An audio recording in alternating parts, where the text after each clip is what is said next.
नमस्कार, आप देख रहे हैं जस्ट इंडिया। मैं हूं आपके साथ काजल ठाकुर। खबरों की शुरुआत करेंगे उससे पहले हेडलाइंस के प्रायोजक हैं micron lights counts on us, group of industries, Asian colour coated स्पात limited, Oscar super speciality hospital and trauma centre, रंश किया showroom in Rohtak and Bahadurgarh. Showroom पर आइए, टेस्ट ड्राइव ले और गाड़ी बुक कराइए।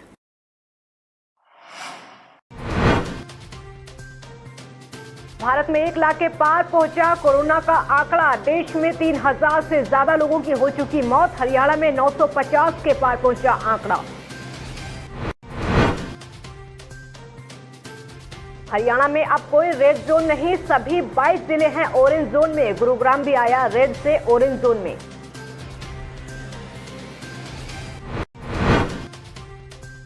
हरियाणा के मुख्यमंत्री ने ठुकराया सीएम नीतीश कुमार का प्रस्ताव। बोले, बिहार से जितने लोग आएंगे हरियाणा में उनका स्वागत, हमारी जिम्मेदारी सभी लोग। और लॉकडाउन 4 का दूसरा दिन आज बाजार खुलने का समय हुआ सुबह 9 से 5। अब दिल्ली से रोडवेज बसें प्रदेश में आएंगी।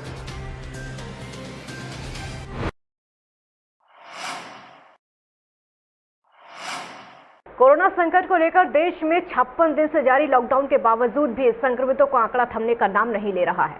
भारत में कोरोना वायरस संक्रमितों का आंकड़ा 1 लाख को पार कर चुका है। अब यहां कुल 1,11,000 मामले सामने आ चुके हैं।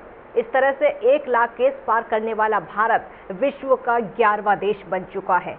आपको बता दें कि देश में अब तक 3000 से ज्यादा लोगों की मौत हो चुकी है और 36,000 से ज्यादा लोग ठीक हो चुके हैं। वहीं हरियाणा में कोरोना के मरीजों के आंकड़े स्वास्थ्य विभाग के लिए चिंता का विषय बन गए हैं। प्रदेश में गुरुग्राम और फरीदाबाद में तो कोरोना के रोजाना नए मामले सामने आ रहे हैं। आज जिले में 9 नए मामले सामने आए हैं। 4 पुलिस कर्मियों में कोरोना की पुष्टि हुई है, जिसके बाद जिले में 159 मरीजों की संख्या हो गई है। गुरुग्राम में 7 नए मामले आए हैं, जिसके बाद जिले में 211 मरीजों का आंकड़ा पहुंच चुका है। सोनीपत में कुल 134 लोग संक्रमित हैं, तो पूरे हरियाणा में 950 के पार मरीजों की संख्या पहुंच चुकी है।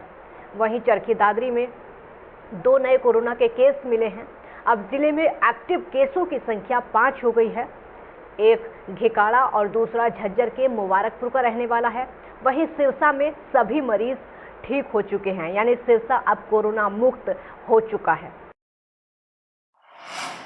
हरियाणा सरकार ने लॉकडाउन 4 में बड़ा कदम उठाया है। राज्य में अब कोई जिला रेड जोन में नहीं रह गया है और सभी 22 जिलों को ऑरेंज जोन घोषित किया गया है। ऐसे में हरियाणा में अब औद्योगिक समेत सभी प्रकार की कमर्शियल गतिविधियों को शुरू किया जा सकता है। कोविड-19 को लेकर जोन तय करने के अधिकार केंद्र सरकार ने राज्यों को दे दिए हैं। प्रधानमंत्री नरेंद्र मोदी के साथ हुई समीक्षा बैठक के दौरान हरियाणा के मुख्यमंत्री मनोहर लाल ने राज्यों को ही जोन तय करने के अधिकार देने का सुझाव दिया था, जिसे केंद्र सरकार ने मान लिया है। तो केंद्र ने जोन तय करने के जो अधिकार हैं, तय करने के लिए जो पैरामीटर तय किए हैं, उनके बारे में सभी राज्यों को सूचित कर दिया गया है। प्रदेश में अंबाला और यमुनानगर 2 जिले ऐसे हैं जहां कोरोना का कोई भी केस नहीं है, लेकिन फिर भी ये दोनों जिले अभी ऑरेंज जोन में ही रहेंगे। कम से कम 21 दिनों तक कोरोना का कोई पॉजिटिव केस नहीं मिलने के बाद इन जिलों को ग्रीन जोन में लाया जाएगा। तो नई दिल्ली की वजह से फैले संक्रमण के बाद गुरुग्राम, फरीदाबाद, सोनीपत और झज्जर जिलों को रेड जोन माना जा रहा था, लेकिन ये चारों जिले भी ऑरेंज जोन में ही आ गए हैं। रेड जोन को क्रिटिकल माना जाता है। अब केंद्र ने तय किया है कि जिस जिले में 200 से ज़्यादा कोविड-19 के पॉजिटिव हैं, उसी जिले को क्रिटिकल जोन में माना जाएगा।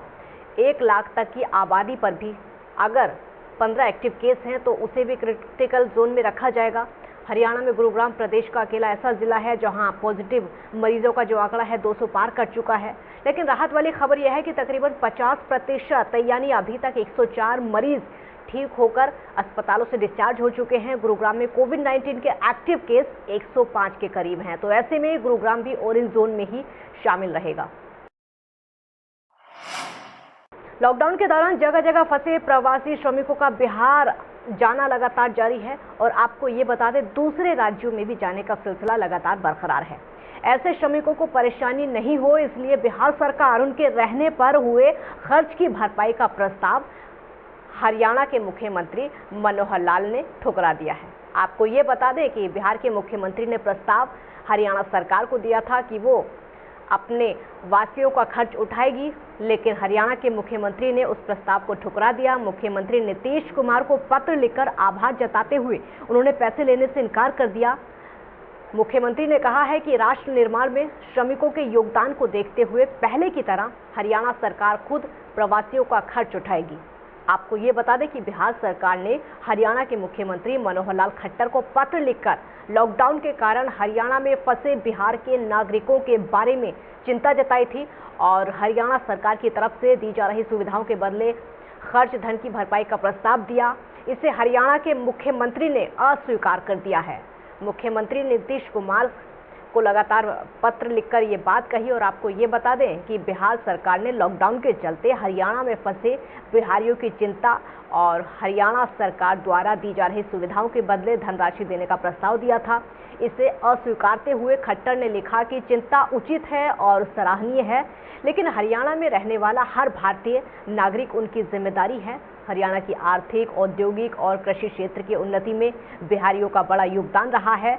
जितने भी बिहार से लोग आते हैं उनका हर जगह योगदान रहा है। तो हरियाणा में काम करने वाला चाहे कहीं भी पैदा हुआ हो, आज किसी हरियाणवी से कम नहीं है। हरियाणा में उन्हें अपनों की तरह रखा जाएगा, वो उनकी जिम्मेदारी है। उनकी सरकार लॉकडाउन में फंसे सभी प्रवासियों की मदद कर रही है। हमने राष्ट्रीय एकता और अखंडता का संवैधानिक प्रण लिया है।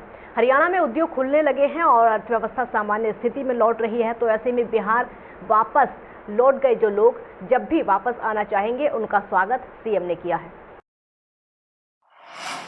हरियाणा में लॉकडाउन फेज 4 का दूसरा दिन है। केंद्र सरकार की गाइडलाइंस के बाद हरियाणा सरकार ने भी ढील दे दी है। प्रदेश के सभी जिलों में बाजार खुलने की जो टाइमिंग है सुबह 9 बजे से 5 बजे तक कर दी गई है। इससे पहले बाजार आपको ये बता दें कि 9 से दोपहर 2 बजे तक खुल रहे थे। इसके साथ साथ दिल्ली से भी हरियाणा रोडवेज बसें शुरू कर दी गई हैं आज से, और रोडवेज दिल्ली से हरियाणा के अलग अलग जिलों में पहुंचेंगी। इसके लिए एक दिन पहले ही शेड्यूल जारी कर दिया गया था। वहीं प्रदेश में कोरोना संक्रमितों का जो आंकड़ा है 950 के पार पहुंच चुका है, जबकि इनमें से 598 मरीज ठीक होकर घर जा चुके हैं। फरीदाबाद में मंगलवार को 9 मरीज मिले और आपको ये भी बता दें कि इनके बाद इस जिले में संख्या 159 हो गई है। इन मरीजों में 4 पुलिस के जवान भी शामिल हैं। वहीं फरीदाबाद में लगातार मरीजों के मिलने का सिलसिला जारी है। हरियाणा में अब तक कोरोना से सबसे ज़्यादा 6 लोगों की जो मौत हुई है वो फरीदाबाद में ही हुई है। प्रवासियों की हो रही फजीहत के बाद हरियाणा में रह रहे कामगारों को रोकने और उनकी सुख सुविधाओं की चिंता अब भाजपा संगठन करेगा। मुख्यमंत्री मनोहर लाल ने प्रदेश के सभी भाजपा जिलाध्यक्षों के साथ तकरीबन 2.5 घंटे तक वीडियो कॉन्फ्रेंसिंग के जरिए बैठक करके प्रवासी कामगारों को रोकने के अभियान में लगाने, उनके लिए ठहरने, खाने पीने और सोने का प्रबंध करने के निर्देश दिए हैं। प्रदेश सरकार अपने स्तर पर भी ये काम कर रही है लगातार। हरियाणा में तकरीबन 8 लाख कामगार ऐसे हैं जो अपने प्रदेशों को लौटना चाहते हैं। तो मुख्यमंत्री के अनुसार 1,60,000 से ज़्यादा कामगार अपने प्रदेशों में पहुंच चुके हैं। अब जबकि 40,000 फैक्ट्रियां और औद्योगिक इकाइयों में काम शुरू करने की अनुमति दी जा चुकी है, तो काफ़ी श्रमिकों ने अपने प्रदेश लौटने का इरादा टाल दिया है। इसके बावजूद जो श्रमिक जाना चाहते हैं, सरकार उन्हें तमाम बंदोबस्त करके उनके प्रदेशों में भेजने को तैयार है।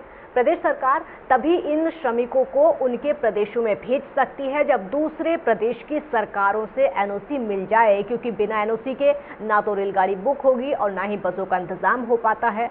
तो मुख्यमंत्री ने भाजपा प्रदेश अध्यक्ष सुभाष बराला और प्रांतीय संगठन महामंत्री सुरेश भट्ट के साथ सभी जिला अध्यक्षों के साथ संवाद किया। मुख्यमंत्री ने हर जिला अध्यक्ष और महामंत्री से उन जिलों की स्थिति की जानकारी ली, जिसके बाद संगठन द्वारा किए जाने वाले कार्यों पर मुख्यमंत्री ने आवश्यक दिशा निर्देश दिए। लॉकडाउन 4 लागू होने के बाद से और सरकार की तरफ से ढील देने के बाद से पानीपत के लोग अपने 2 पहिया वाहनों पर बिना हेलमेट के सड़कों पर दौड़ते नजर आ रहे हैं। उन पर अंकुश लगाने के लिए पानीपत हाईवे के ट्रैफिक एसएचओ जगवीर सिंह की अगुवाई में लोगों के चालान काटे गए उनका कहना है कि काफ़ी लोग बिना हेलमेट के घूम रहे हैं। 25% लोग बिना हेलमेट और 50% लोग बिना कागजों के गाड़ी चला रहे हैं, जिसके चलते मौके पर ही लोगों के चालान काटे गए और जो लोग बहस करते हैं और चालान नहीं कटवाते हैं उनका ऑनलाइन चालान काटकर उनके घर भेजा जा रहा है। वहीं बिना हेलमेट के जो लोग मौके पर भुगतान करते हैं तो उनका तो 1000 रुपये का चालान कटता है और मौके पर भुगतान नहीं करने वालों का ऑनलाइन 5000 का चालान काटकर उनके घर भेजा जा रहा है। लॉकडाउन खुल चुका है, लोग बगैर डॉक्यूमेंट बगैर हेलमेट के चलते हैं। जिस ऑफिसों पर ऑफिस आते आधार पर चलान किया जाता है। पेपर राइडिंग विदाउट हेलमेट, कुछ आदमी ऐसे हैं हेलमेट को पीछे टांग लेते हैं, उसका चलान होता है। तो आदमी यहाँ चलान करा लेता है या कर देते हैं ऑनलाइन मोबाइल के थ्रू 15 दिन देते हैं। बगैर हेलमेट का 1000 रुपये फाइन है, बगैर डॉक्यूमेंट का RC का 5000 रुपये, PL का 5000 रुपये, प्रदूषण का 10,000 रुपये, बीमा का। रोहतक के मॉडल टाउन मार्केट एसोसिएशन की शीतल मॉल में एक मीटिंग हुई जिसमें सबकी सहमति से कुछ पदाधिकारियों को चुना गया है।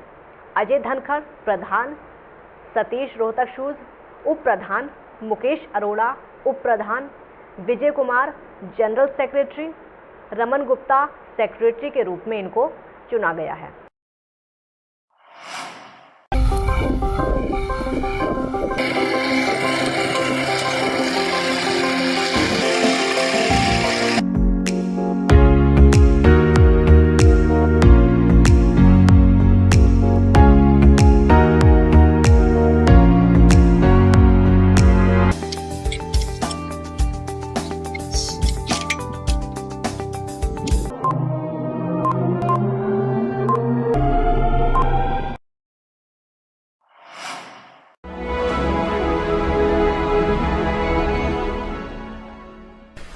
चाचा, आपने नया घर बनवाया है तो घर की छत पर कौन सी शीट लगवाई है? बेटा, मैंने अपने घर की छत पर एशियन शीट लगवाई है क्योंकि वो कभी न मिटने वाले ओरिजिनल निशान की चादरें हैं। साथ में ISI का चिन्ह, 5 साल की वारंटी के साथ साथ पैसों का सही मूल्य देने वाली वही इकलौती शीट्स हैं। क्योंकि नाम नहीं, पहचान जरूरी है।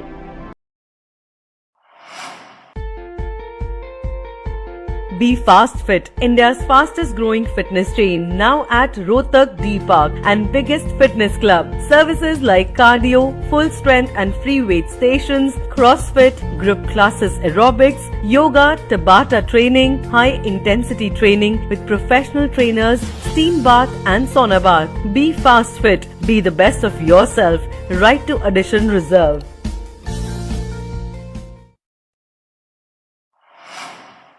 Welcome to John Wesley Convent, a prestigious, renowned and remarkable school of Rohtak. Excellent learning environment, standardized infrastructure and experienced faculty, well-formed robotics lab, well-equipped science labs, world-class computer lab, well-stocked library, digital smart classrooms, excellent sports facilities, best transport service. John Wesley Convent, a school where your search comes.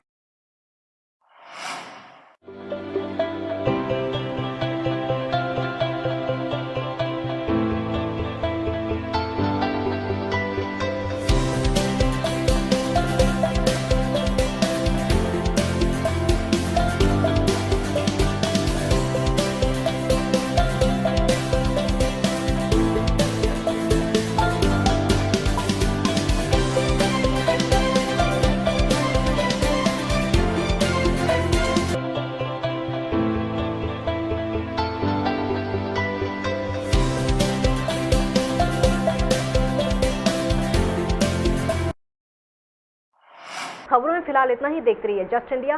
नमस्कार।